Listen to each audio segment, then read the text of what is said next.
We're back with the one and only CGA Got Game and the one and only internationally known, worldwide recognized sports handicapper extraordinaire, one Scotty P, and he disappeared. He got out of here. What happened? Right at the beginning of the show. Are you kidding me, Scotty P? Where did you go? You don't want to do the show all of a sudden? We've been back here ready to go. The internationally known, world renowned, the one and only. Are you kidding me? Scotty P is back, and we got Super Bowl in Las Vegas, where we are in the Desert Storm. What you got on your mind? I'm pumped. I'm excited. Just got back from Costa Rica for 1 week. Love the lifestyle. Heading off to Thailand for not 1 but 2 months. It'll be my 8th time there. I always try to get away, Greg, after the Super Bowl. I'm going to the big game. I'm hoping and excited to see you at the big game. The great news for you and me, living in Las Vegas, we don't have to worry about airline tickets, don't have to worry about a car rental, don't have to worry about accommodations. We just had to pay an arm and a leg for a ticket, but we're going to be part of history, man. I'm pumped. I'm excited. Super Bowl. And I don't even know. I lost count. I lost count at Super Bowl 20 with the Chicago Bears. I haven't remember who played after that. But what are we on? 53rd? 50-11? I believe it's higher than that, 58, I believe. But yeah, I remember back in 85, to your point, with Dub Bears, Refrigerator Perry, they knocked off the New England Patriots 46-10. Again, I can't believe that it's been 39 years ago, and I still remember the score. I remember statistics. I remember the late, great Walter Payton did not score a touchdown in that game, but William the Refrigerator did. Jim McMahon and Walter Payton and that killer defense who had 2 to 3 shutouts during the playoffs. They destroyed. I remember the point spread, right? I was 21 years old, and the point spread for that game was Dub Bears -10. They shattered it, winning and covering by 36, 46-10 final. Steve McMichael, Dave Durson, and the likes, Jimmy McMahon with the headband and all of that. What a time to be alive. That was one of my first most memorable Super Bowls, Super Bowl 20. And that shows how old men we are. You know, there's people listening to us that weren't even alive during that time. Well, and the Bears have not done anything remotely close to that since. I was a big Buddy Ryan fan. And, of course, the killer defense of Chicago, they carried him off the field as the defensive coordinator. No love lost between Ditka and Ryan, but I loved and respected both guys. Shout out to Buddy Ryan in the 46 defense and Mike Singletary. And also Buddy Ryan and Rex Ryan and his boys are now big-time football analysts, former coaches themselves. Shout out to Buddy Ball going on here, getting recognition. By the way, Costa Rica last week, I was in Southern California. I had a good time. Did you have a good time in Costa Rica? I've never not had a good time anytime I travel. I live in the entertainment capital of the world, the sports betting capital of the world. I love Vegas, having been here for 31 years now. But the fact is, I love to travel. Costa Rica, I love it. It's great. The hospitality of the people. Depending upon where you go, I like to kind of venture off, see what the locals, what the natives are doing. And everyone tells me, it's a bit dangerous there. But hey, dangerous is my middle name. I love Costa Rica. In fact, I'm thinking there's a chance it could replace Thailand as my go-to place just because it is closer. It's Central Standard Time, right? So it's the same time as Houston, Texas. It's about 2.5-hour flight from Houston, and from Vegas to Houston is 3 hours and 40 minutes, as opposed to once I get on the plane, Greg, to go to Thailand, it's 24 hours. And at 6'4", even though I go business class, it's a bit of a challenge with my long legs being on a plane for that long. I usually fly into Seoul, then I take a 5-6 hour flight into Bangkok, and then it's go time. That's it, man. I'm gonna tell you, anybody that's ever traveled over the pond, which is or either with the Pacific Ocean, it is a long flight. It is hardcore. You can't land, you can't get a break, and it's a mental challenge. It definitely is a mental challenge, but I'm sure you hit the ground running, and you're ready to go to Thailand, and you're gonna have a good time. I'm pretty sure.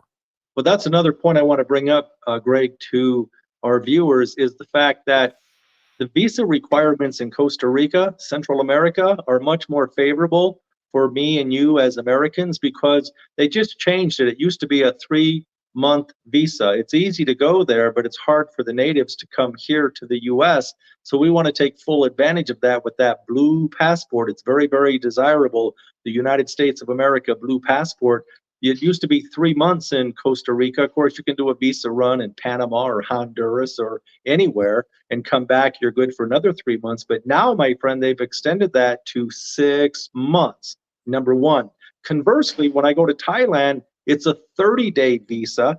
Then I spend a few hours at the immigration in Thailand and I pay $60 for them to restamp it for another 30 days. So I get 60 days. And the way you can play the game there, my friend, is you can do a visa run to Cambodia or take an hour flight to Vietnam, come back the very next day. You're good for another 1 to 2 months. But eventually, at my age, I'm 59, I can get the retirement visa before I go. And then, and that's good for a year, and you can just renew it annually. So there are a lot of different ways to get there, but just man to man, friend to friend, Greg, I'm really leaning on the Costa Rica idea of traveling more and maybe cutting back on Thailand only because at my advanced age, it's a lot easier to go to Costa Rica and conducting business and making my bets and working remotely.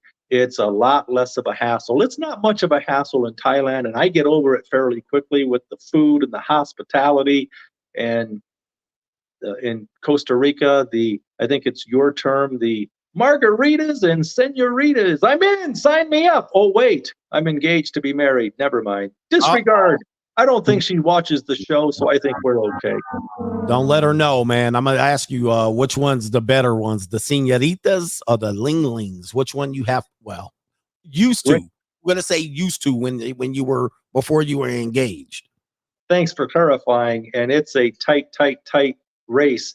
There's no wrong answer. It's subjective. I love the ladies of Southeast Asia, and I love the senoritas with the margaritas in Costa Rica. But yeah, I'm a committed, devoted man to my girl. Oh. But that's subject to change. You know, it's call me crazy, but women have been known to change their mind every now and again. Don't ask me how I know. Yeah. Yeah, I had to play the bell for you on that one. But we'll rest in peace. All right, to your senorita lifestyle. Anyway, you want to touch on NBA real quick? Let's talk about this, and then we're gonna get to the NFL because we gotta get you thinking about what the early prognosis is. What's going on? Joel Embiid, MVP candidate, out with a meniscus. Everybody's complaining that he needs to play 65 games in order to qualify for MVP. He's chasing the MVP. He's chasing his legacy. He gets hurt. Now he's going to be out for extended time. And the players are saying it's unfair that players have to play 65 out of 82 games, 65 out of 82 to qualify for the postseason awards. And they're now saying that they need to roll the rule back a little bit so players can play 50 games or so. I don't know how many games they want to play to compete for these postseason trophies instead of these championships. What do you think about that? Well, I think that when you talk about Embiid chasing his legacy, chasing his MVP award after winning it last year wrongfully, my money was on Jokic. Jokic passes the eye test, but don't let the numbers or the facts get in the way of a good story. Jokic has been the MVP for the last 3 years. He's the favorite again this year. Embiid, outside of scoring a lot of points and falling on the floor on a nightly, weekly, annual basis, the fact is he dodges Jokic each and every year. They play each other one time in the other player's home arena. Fact is, Embiid has not played in Denver, high altitude, thin air. He's been dodging Jokic for the last 6-7 years. Are you kidding me? But he will play at home, right? At home when it's 8 against 5. The refs don't want to disappoint 20,000 screaming Philadelphia fans. It's a hostile environment. So Embiid does play pretty well against Jokic in his home, in his backyard, but he will not go to Denver and play.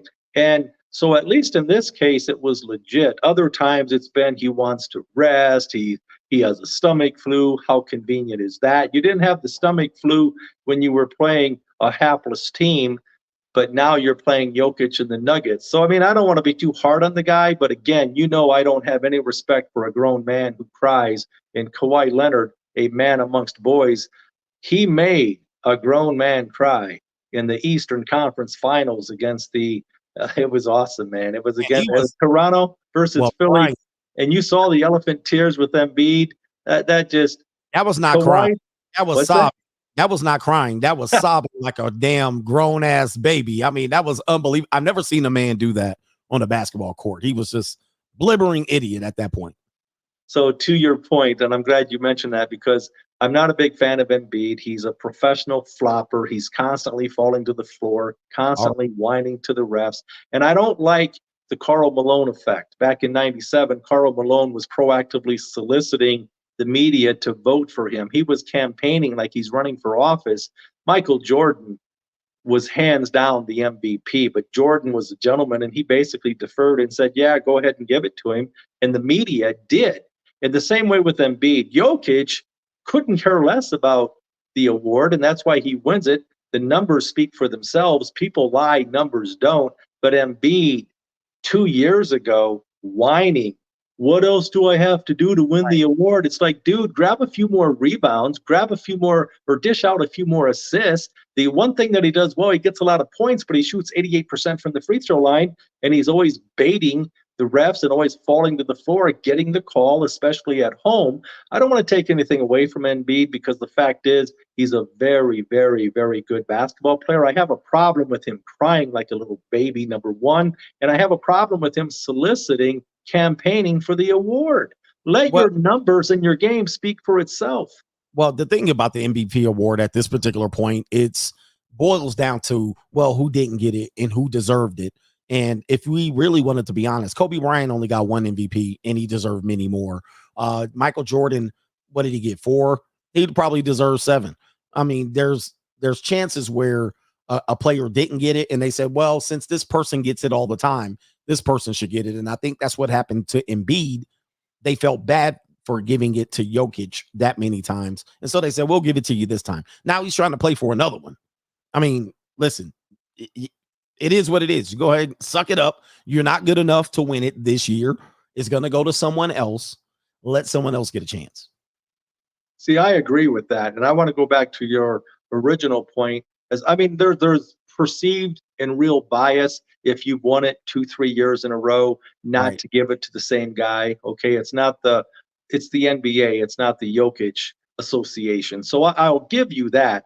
But when you blatantly and obviously beat him in every statistical category, I Yeah. mean, to me, so I mean, is this a popularity contest? Is this a homecoming What's it king turning queen into? coronation? What is this? I mean, it's again is, and I don't trust the voters. I would trust a panel of professional sports bettors, sharps, wise guys like myself because I watch every game, every play, and I dissect each and every box score of every game. There's Right. no way you'll ever convince me a media type who's voting for this award does. And they're not allowed to vote for their home team guy. I get that, but they're following their home team. Right. While, I mean, Lisa Salters, are you kidding me? Last year, she actually said on national TV when Jokic was interviewed after the game, she actually said, this is the first time I've had the opportunity to see you play. Are you kidding me? How did you get this job? Well, there's And a couple of she's voting.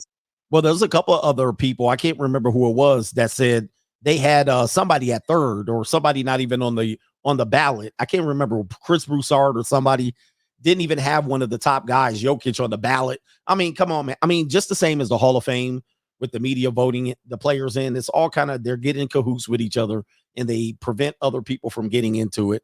And they can get as pretty, I guess, corrupt as you can any other process. So just because they're media doesn't mean they know what they're talking about.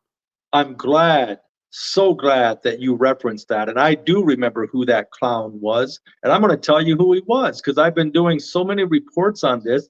I don't know why he gets a free pass. I love the guy as a player. Did not like him as a coach and like him even less as an analyst because he lied to you, me, and everyone else. And the media gave him a free pass. Last year, to your implication, there was a broadcaster media type who left Jokic off the ballot. Jokic, and I'm going to tell you who it was. Jokic, it was a two-man race, just like Jordan and Malone. Who it was now. It was obvious a two-man race. Yes. And for him, it came out. It came out. They didn't say who it was initially. It came out that one guy left him off the ballot. And then the night before, Charles Barkley said that guy should be fired based on that alone. So this guy had every opportunity to come clean and say, hey, I screwed up. I made a mistake. Instead, he didn't come clean because he didn't think he would be outed. 2 days later, ESPN and the whole world announced it was Mark Jackson, the same guy who was run out of Golden State. He was a cancer in the locker room. He's never been offered a head coaching position since then, back in 2013 when he was canned. And it's not a coincidence. As soon as they canned him, they start winning NBA championships. Coincidence? I think not. But Jackson, to your point, Greg, Jackson actually said that, well, I was thinking it was the all NBA team, and he listed a center, 2 forwards, and 2 guards. But that doesn't pass the honesty test because he had Donovan Mitchell as a guard, but he had him as the 3rd team. So to leave Jokic off the ballot, I mean, if you've got some kind of bias against Jokic, hey, the guy's won it 2 years in a row. It's subjective. It's your opinion, but don't lie. Don't insult everyone's intelligence, and don't come clean after the fact, after you've been outed. Less than zero respect for Mark Jackson, and I'm glad you brought it up. Now, what about LeBron James? I mean, listen, the people will say he's the greatest. I think still Michael Jordan. But look, he's playing 20 plus years. He's playing at the top of his game. How is he not the MVP? How come he's not even brought up in the conversation at the level he's playing? I don't want to hear about winning teams because Philadelphia hasn't been to the finals since Allen Iverson. Okay, so LeBron is playing top level basketball. He did last year, the year before. I'm not a big LeBron fan, but if we're just talking about it's Embiid versus Jokic, how's LeBron not being in the conversation? Well, it's pretty simple. LeBron is a year older. He's not a year better. And I'm not a big LeBron fan either, but the one thing I'll give credit where credit is due, longevity, man. You have these NBA players are the world's best athletes. 7 billion plus people on the planet, and maybe 15 to 20 people every year break into the league out of 7 billion plus people. These guys deserve the money that they make based on the entertainment value that they provide. And I'm telling you, I say, get what you can get when you can get it. But as far as LeBron goes, a couple of things. He is too much of a media darling for my liking. Another guy who makes it all about him. It's hard for me to respect. I talk about Embiid crying during the playoffs after Kawhi hit that Game 7 shot. I mean, even if he missed it, it was going to go overtime and Toronto would have beat their butt anyway. But with LeBron James, it wasn't that long ago in San Antonio when they didn't have it was the air conditioning was not working. Coincidence? Probably not. But LeBron James was thirsty. He was dehydrated, and he had his teammates carry him off the floor. Are you kidding me? Come on, man. So this LeBron James, the other thing I want to say about LeBron is he's always making it about himself. I like the fact that he doesn't believe in load management. I like the fact that he's an antique by NBA standards, and he plays every night. I love and respect that about him. But the thing I don't like, Giannis won the MVP just a few short years ago, and Giannis was the clear-cut winner. Correct. But LeBron, instead of saying, congratulations, Giannis, what I can do, you can do better this one time. Instead, LeBron said, I can't believe the media only gave me 4 votes. It's like, LeBron, can we give Giannis his due? Does it always have to be about you? And the last thing I'll say about LeBron, even though he plays every night, he takes a lot of plays off, especially on transition defense, but maybe he's earned that right. And who am I to say? Who am I to say? Yeah. I'm just telling you what I see. I understand. And I think, listen, I'm not a LeBron. I'm not never going to say LeBron's hide on any show, but depending on how you look at it, he could have been, I don't know how many MVPs he has, maybe 3. he could have been MVP way more than that as well. But some of these other players are getting a chance, and I think for his part, he does play towards the media. But then I think the media finds a way to not give him a little bit of credit. The thing I don't like about LeBron is that he's consciously trying to chase Michael Jordan's ghost, and I don't like that. Like he's trying to say I am the greatest when it's unnecessary, and he's not. Let's just say it like that. He's not. Michael Jordan is that guy. I know he's bigger and better and faster, but he's trying to put himself in a position to claim the status. I don't like that. Same as Embiid. I don't like that you're chasing your MVP. Just be the player that you need to be. Don't go out there to try to chase some sort of status, because then I think you lack credibility at that point. Well, when you talk about LeBron, as much respect as I have for him, he's always self-promoting and telling people proactively that he's the GOAT, that Right. he's the great. Michael Jordan never said that. He never said that. He let his play and his actions speak for themselves. The other thing about LeBron, just the fact that he goes on record playing a meaningless play-in tournament or a meaningless tournament a couple months ago, it was important to him because he wanted to be the first superstar to win that in-season tournament. But the fact of the matter is, the Lakers are not going to be anywhere near the NBA Finals, not to mention the Indiana Pacers. So it's a little bit of a gimmick. I love it because, again, I'm a sports bettor. So just let me know what the rules are. Give me the number. I'll take advantage of an informational advantage with a competitive number, and I'll bet it. So I'm always looking for the action, and I'm always looking for an unfair advantage. So I love that part of it. But back to my original point with LeBron James, he really, really, really, really wanted, and they hung a banner, give me a break, to go up with those NBA championships. It's laughable. And let us not forget, they went 3-10. 3-10 as soon as they won it.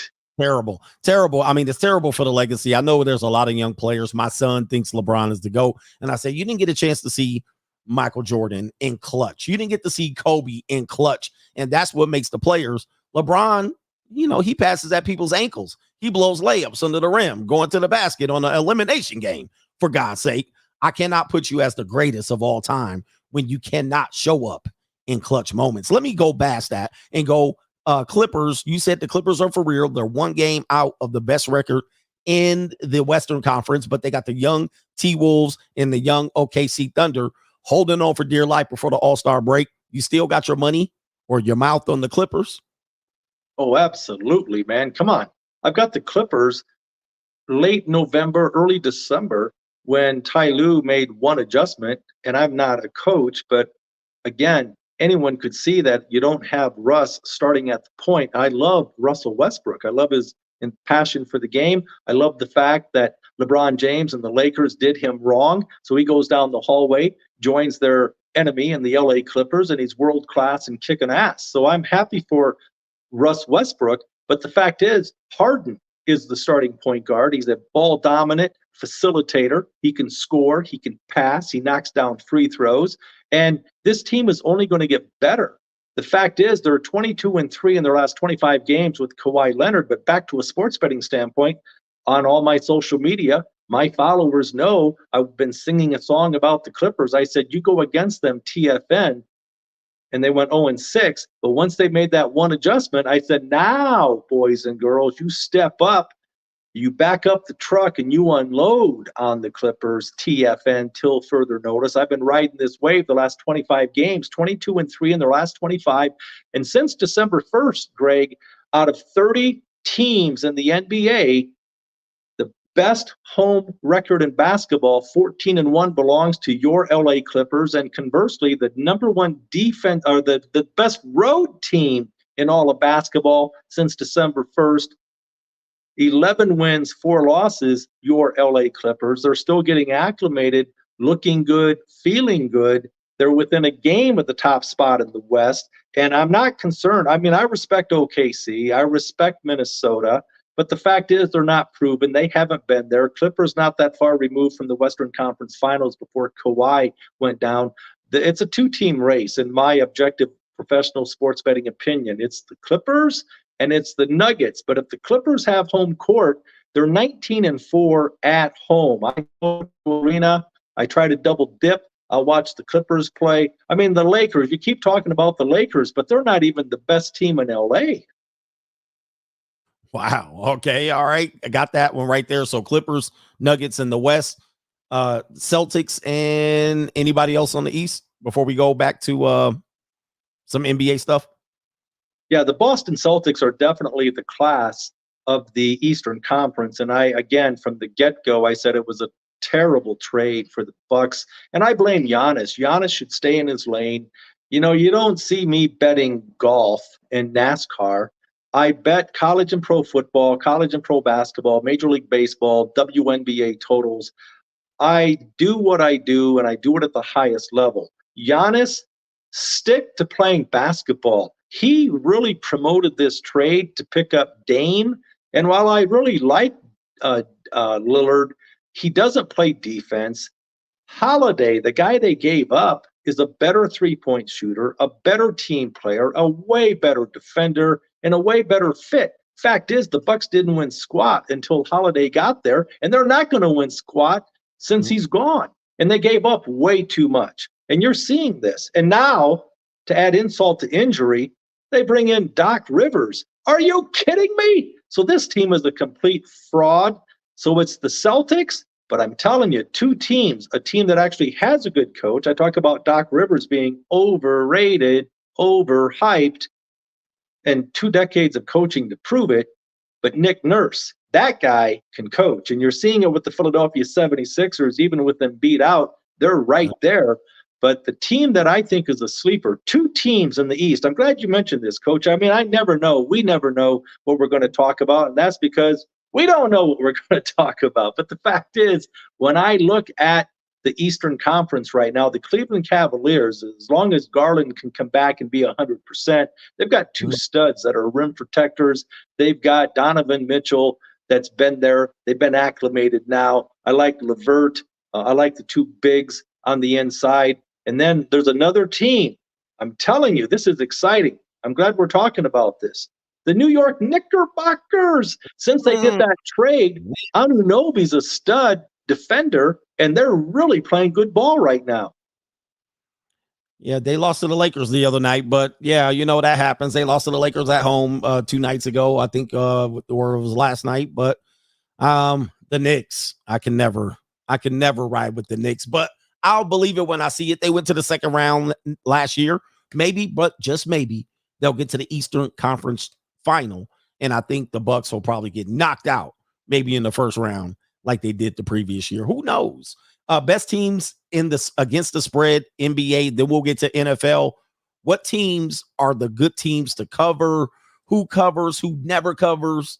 Do you have any idea? If I'm looking at putting a little bit of money somewhere, Atlanta Hawks, they're gonna always go over.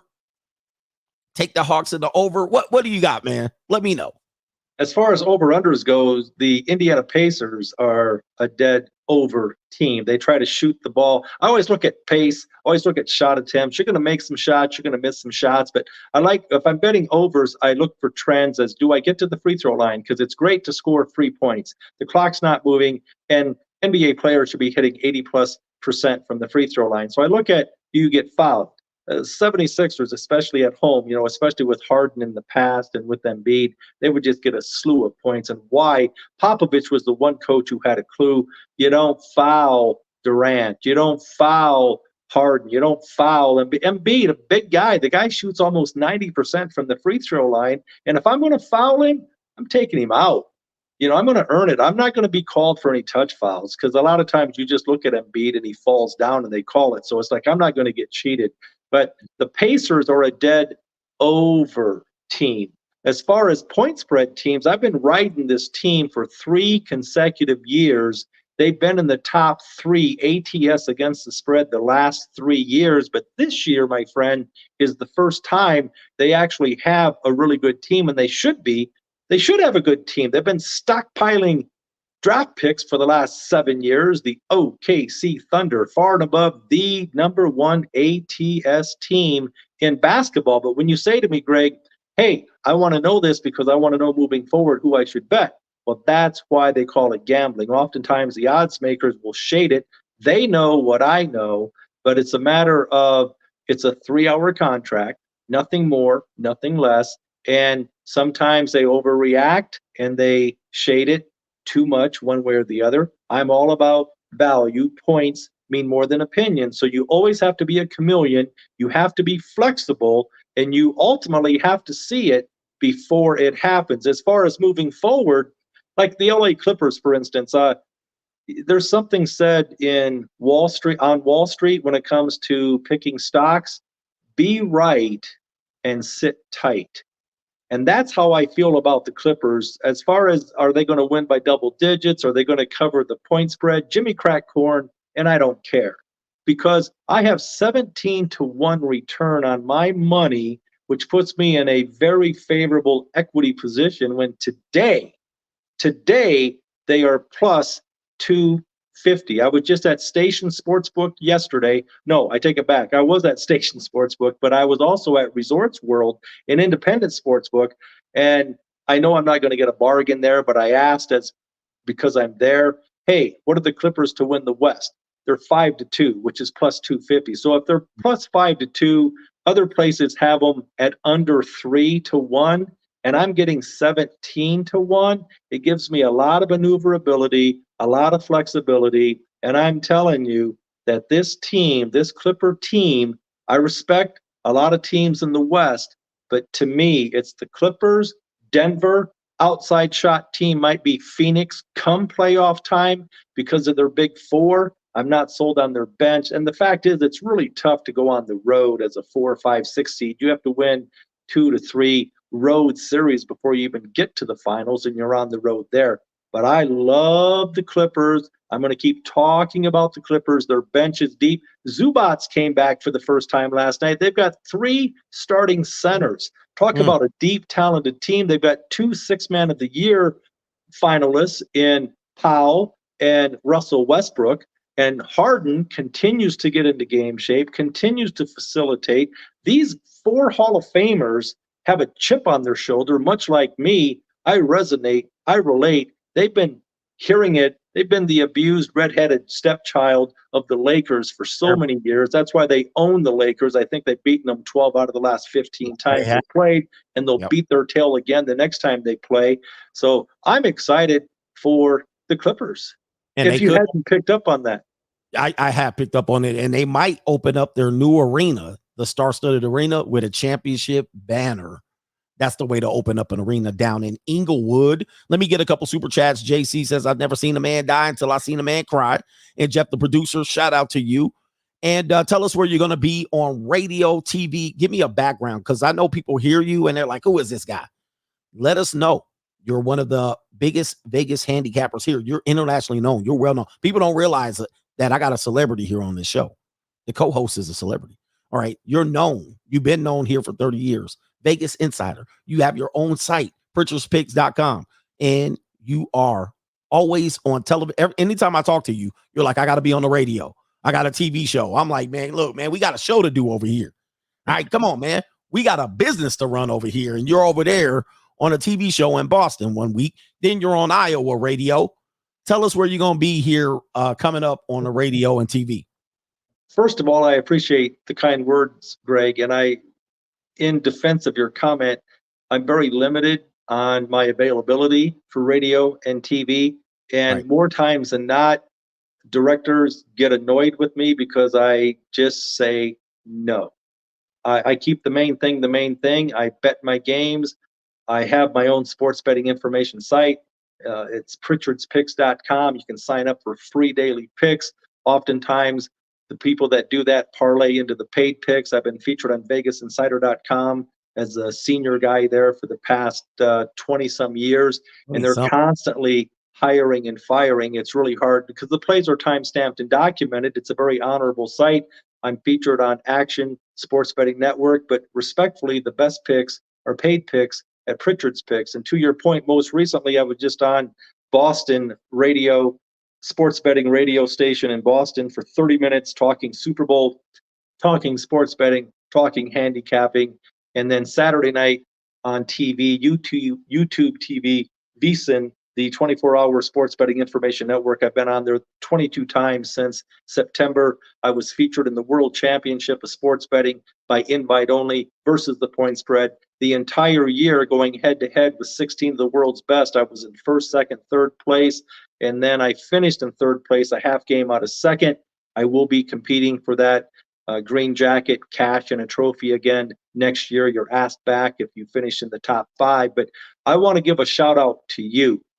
Again, back to being very selective with radio and TV and interviews. I can't say yes to everything, but when I met you and we became instant friends, I'm such a big fan of you and your content. You're honorable, you're ethical, you're transparent, and so I'm a big, big fan. So when you and I talked, it was an easy, easy decision.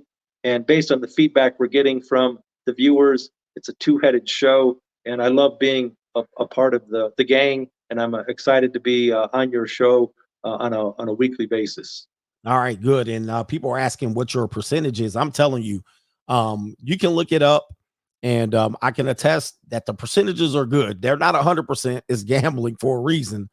But if you look at what the odds are against sports betting, then you look at your percentage in some of these sports, specifically basketball, NBA, WNBA, college basketball, and football.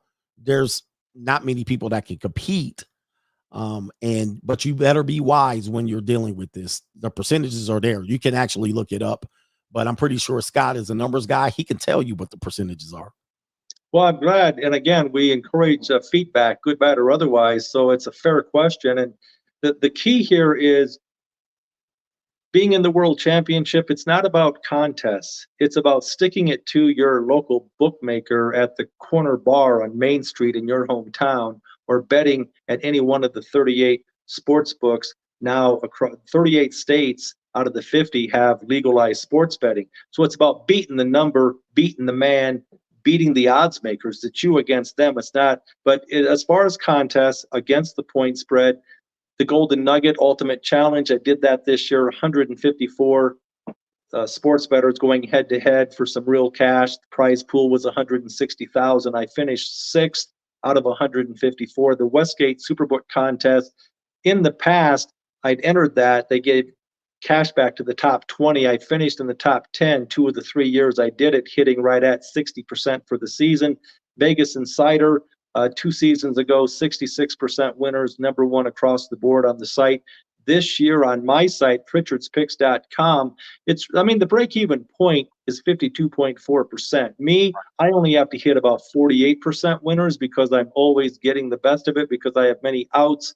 And then also I have a pretty good knack, a pretty good skill set, knowing which way, where the value is, identifying value and pouncing on it to where I usually get a half point, the best of it, beating the index, beating the closing number. So respectfully, I'm offsetting the juice. I'm offsetting the house's edge.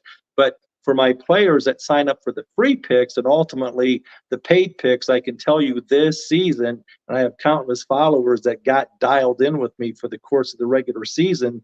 In September, I hit 66% again, NFL, which is the hardest thing to beat. And then I parlayed that into the postseason, 13 wins, 3 losses, 1 tie. But I do want to address something because I'm a math guy and I respect the question, percentages. I give a sports betting seminar every year in Las Vegas, How to Make Money Betting Sports, Football Edition. I'll be doing it again in September. And I can tell you, because someone had asked, and I said, listen, as I can talk percentages and numbers all day, every day, but I can also tell you the biggest, baddest sports bettor on the planet, the legendary Billy Walters, 77 years old, has a book out now called The Gambler. He's a living legend. If you don't know who he is, go to YouTube and pull up Billy Walters' 60 Minutes interview. I learned so much from working with and moving money for him and others in the late 1990s and the early 2000s, to the point where people were paying me for my opinion as an independent critical thinker, but I learned so much from the best of the best. But the reason I bring this up, Greg, his goal and objective, as he says in the interview, of course, he bets 6 figures a game. His goal and objective was to hit 55% on a consistent long-term basis. Again, the break-even percent is 52.4%. So, but I also say in my sports betting seminar, this is critically important.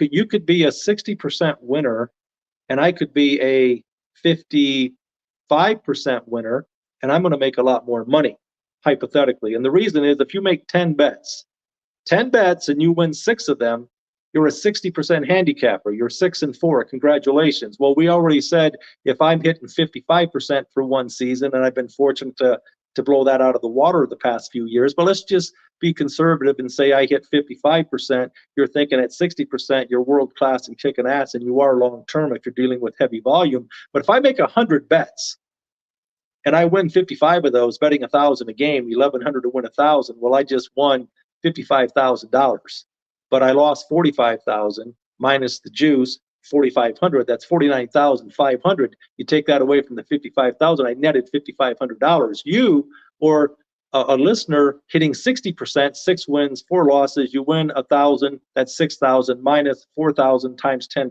4,400. You net $1,600. Here's my point: you hit 60%, you netted 1,600. I hit 55% and netted $5,500. Who would you rather be? So that's why percentages, I can talk those all day, every day, because I'm a numbers guy, math guy, finance guy. To me, the bottom line is the bottom line. All numbers are not created equally. Everything is relative. The other thing I'll say, I mentioned it on this show, but I want to give credit where credit is due, because I was the first guy to go out and buy Billy Walters' book that was readily available at Barnes & Noble August. I called Barnes & Noble to make sure they had it in stock, and they said they're sold out. I said, seriously? They said, yeah.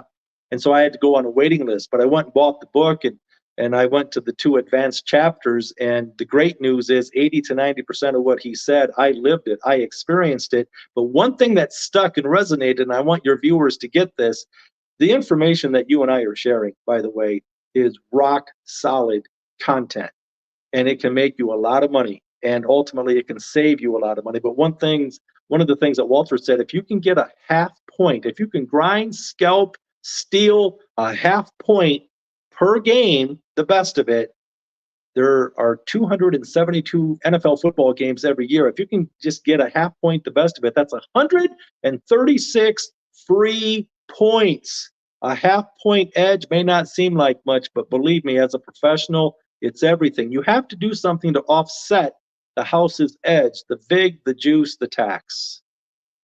Well, thank you for sharing all that. It sounds like you know a guy, and we all know a guy. And before we go in here, we do have a lot of people asking questions. Make sure you give respect to the guy that's here. We don't want to give free questions, free answers. This guy's big time here, just so you know. He's known by the casinos because I've been around, and you're known. They know who you are. And when you make moves, they make moves. And they also make moves to make sure you're not making moves on them. Like you said, try to take advantage of their situation there, because they don't have a lot of built-in advantage as well. They got a slight advantage over the bettors there. And then when you come in as an advanced person with advanced knowledge and ways to beat them, they find ways to make sure you can't beat them again. That's how well known you are. And I've seen it in person around here. But before we get into that, we only got 15 minutes to talk about the Kansas City Chiefs right now.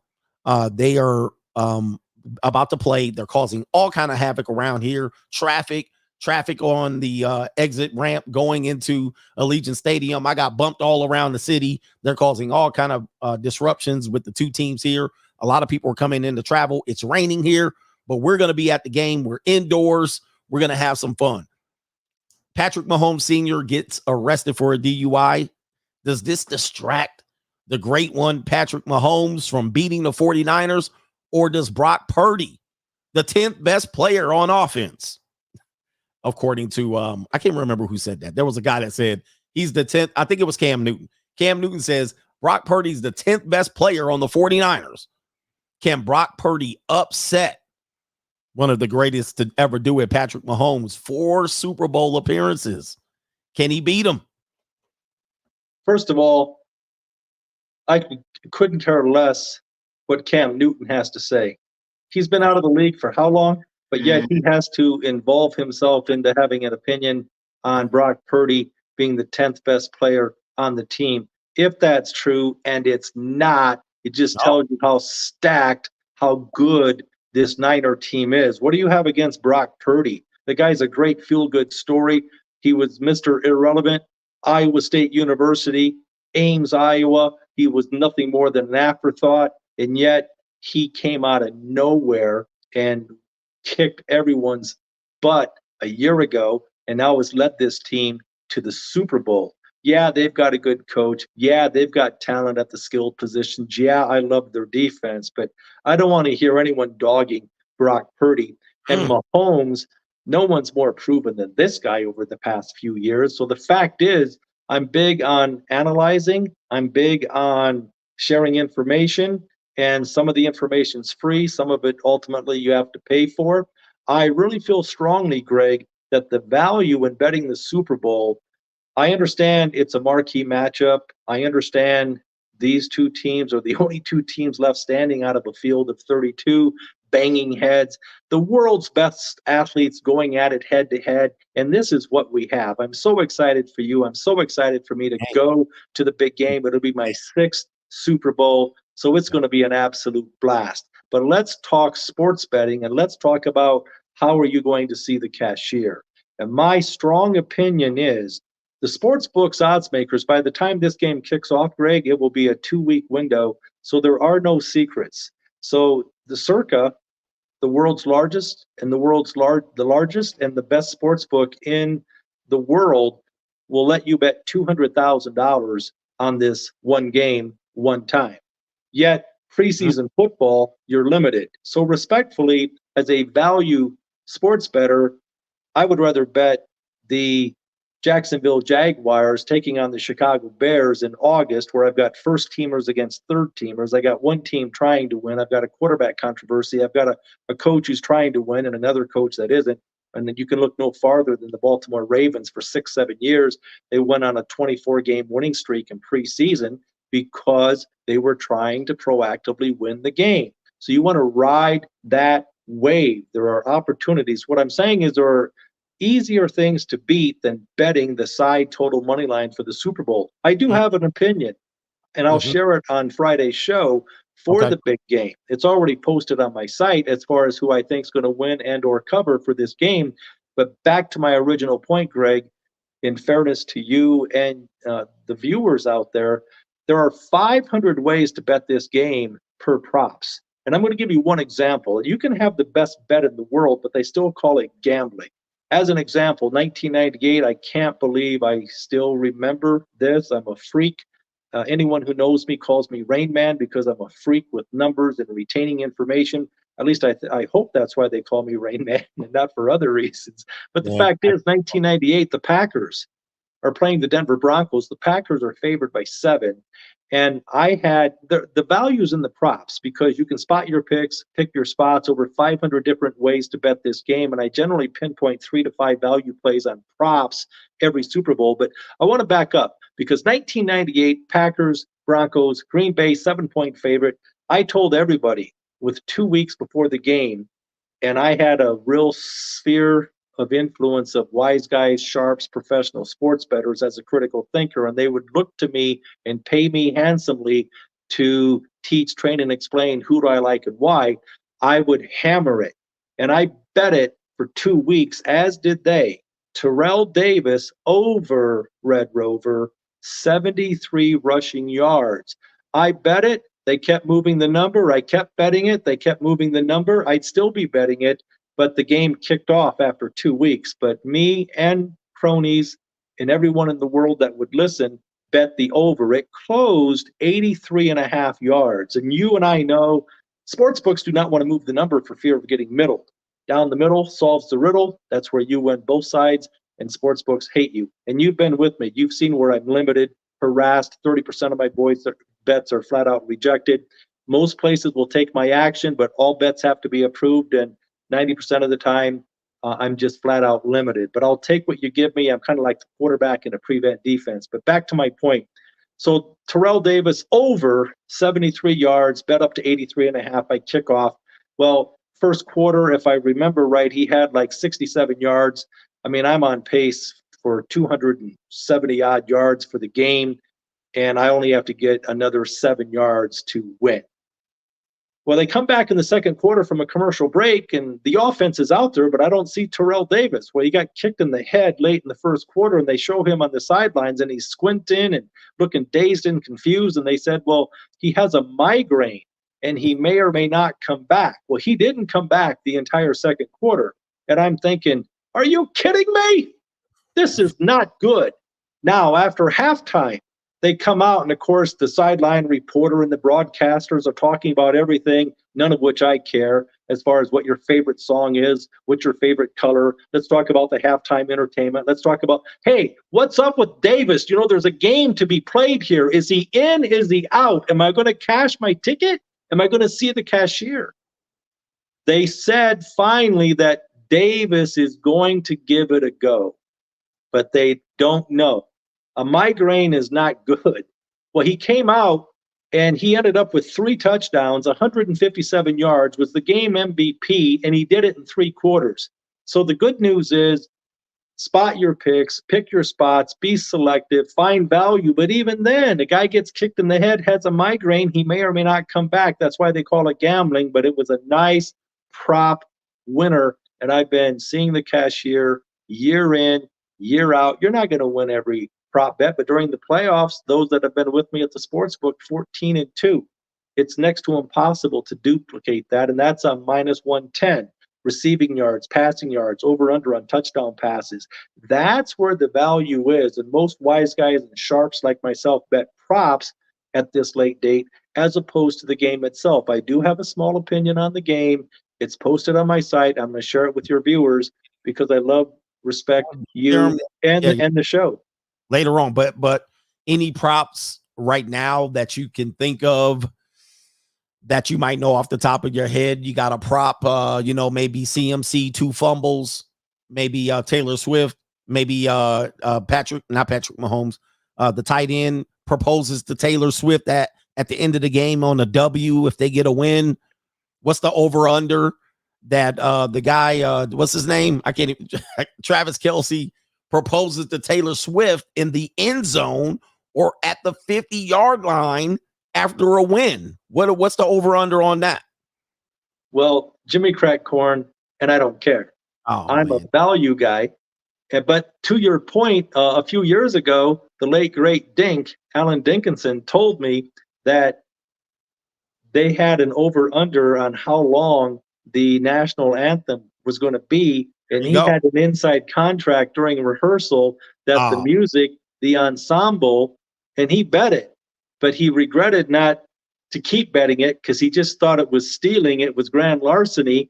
And if the music, it was like I'm going on memory here, but it was like a minute 53. And yet the music runs out after a $1.49. So he and others, for some reason, didn't bet it. I can't believe it. I left money on the table. And true to form, they all hammered the under. And sure enough, it got there. Winner, winner, steak and lobster dinner. But if you're asking me, I'll give out one right now based on value. And the good news is you probably wait to bet it.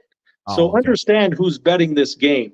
This is the one game where the wise guys, the sharps, the advantage players, they're outnumbered and they're outbet by the housewives of Topeka or the tourists. You know, it's like amateur night on New Year's Eve. You don't drink all year, but you get hammered on New Year's Eve. Well, no one who even bets. They might have money, but because it's the Super Bowl, they're going to unload.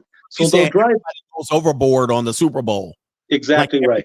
And I want to get my squares. I want to get my, so they go nuts with their rent money, and they're like, oh, it's a Super Bowl. Let me go overboard. I'm going to share one prop right now because I'm in a good mood, and I'm telling you, feel free to wait. The over/under receiving yards. You mentioned the guy's name, Kelce, for the Chiefs. I'm a big Reed fan. I'm a big Mahomes fan. I'm big on proven winners, and Kelce's a stud. He's in love, and the over/under is 70.5 on receiving yards for Kelce. Mm-hmm. I have a strong opinion. I like the under. Here's why. You're not playing the Chargers. You're not playing the Broncos. This is the Super Bowl. Shanahan is a very good coach for the Niners. They've had 2 weeks to prepare. Kelsey is your best receiver, a la KC.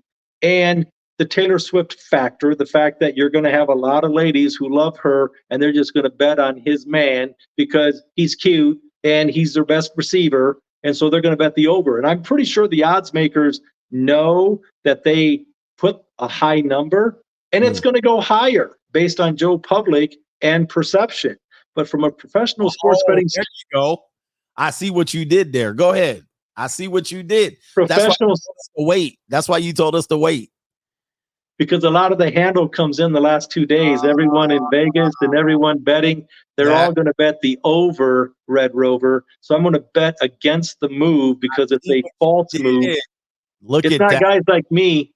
We're not driving that number up. It's the tourists and the fans that are driving that number up because they love Kelsey and they love Swift, and he is their best receiver. But from my advantage, from my standpoint, Greg, Shanahan's a good coach. And if you're playing, and the Niners are a very good defensive team, and the fact is they're number 4 out of 32 teams neutralizing, negating the tight end in game situations. The other thing is Kelsey, 10 of his last 18 games, he's been under 70.5, and that's against average regular season teams, not the Super Bowl juggernaut of the Niners.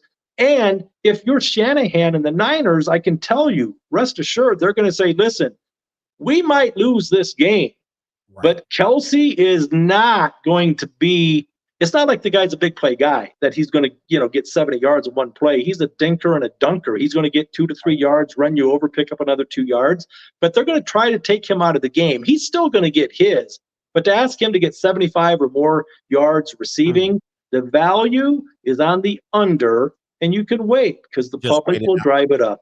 It'll be 88 yards, hopefully, maybe by Friday, 93. Who knows? But I'm going to tell you, if Kelsey didn't make that diving catch in the AFC Championship, we're talking about the Baltimore Ravens potentially. That was one play, but that play was a big play early on in the game. We're talking about the Ravens in the Super Bowl. So, yeah, I don't even know what he ended with in that game. But I see what you did there. I see what you did. You told us to wait, see what the number is. Potentially, that's a good prop bet. Maybe MVS is the receiver for the Chiefs that actually win it for them, not Travis Kelsey. He might convert on a couple of third downs, maybe a 4th and short, but maybe he doesn't have the big game in terms of yardage. I like that. I'm going to look out for that one.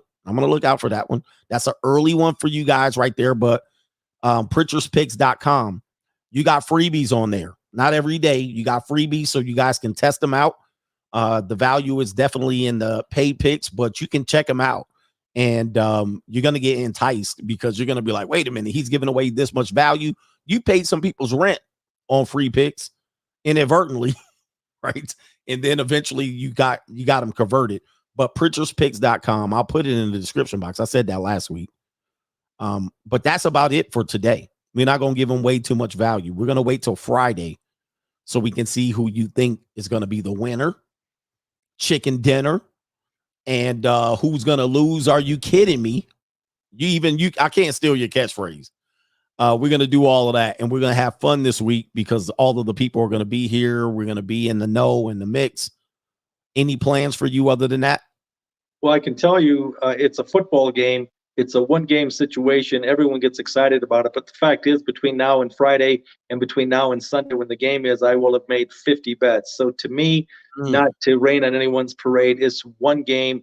To me, it's just another game. It happens to be the Super Bowl. I understand the fanfare. I understand the entertainment. But to me, I'm all about numbers, value, getting the best of it, unfair advantage, and ultimately seeing the cashier.